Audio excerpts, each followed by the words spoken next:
варзишгари тоҷик дар вазни сабуки UFC Муҳаммад Наимов рӯзи 1 феврал дар мусобиқаи UFC Fight Night 250 дар шаҳри Риёзи Арабистони Саудӣ бо Каан Офли австралиягӣ қувваозмоӣ мекунад. Моҳи июли соли 2024 Муҳаммад Наимов дар муборизаи чаҳорumi худ дар мусобиқаи Ultimate Fight Championship шикаст хӯрд. Қабл аз он Муҳаммад Наимов пирӯзӣ пай дар пай дошт. Наимов бори охир дар моҳи июли соли 2024 дар UFC дар ABC 6 қувваозмоӣ кард. ӯ 11 ғалаба ва 3 мағлубият дорад. рақиби ӯ Каан Офли муборизаи охирини худро дар моҳи августи соли 2024 дар UFC дар ESPN 62 доир намуда аз Майро Сантос бо нокаут шикаст хӯрд.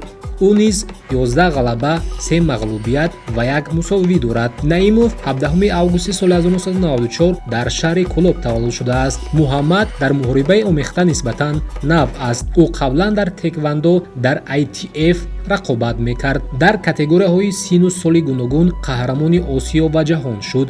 моҳи майи соли 2023 маълум шуд ки Наимов бо UFC шартнома бастааст. бояд ёдовар шуд ки чанде қабл ду варзишгари тоҷик аз ҷумла Нурулло Алиев соли 2025-ро дар UFC бо пирӯзӣ оғоз кард. ҷо Солейски амрикоиро мағлуб кард. ин дуввумин ғалабаи Нурулло Алиев дар UFC ба ҳисоб меравад ва дар корномаияш бошад 10-0. размкори машҳури тоҷик Муин Ғафуров низ дар мусобиқаи UFC ба ҳарифи худ аз Кореяи ҷанубӣ Кун Хокан бо қарори якдилонаи доварон ғалабаро ба даст овард. дар соли 2025 сеюмин варзишгари тоҷик дар UFC Муҳаммад Наимов мебошад. рӯзи 1 феврал мусобиқаи UFC Fight Night 250 дар шаҳри Риёзи Арабистони Саудӣ бо Каан Офли австралиягӣ қувваозмоӣ мекунад. умедворем ки дар ин рақобат варзишгари тоҷик мисли Муин Ғафуров ва Нурло Алиев ғолиб меояд.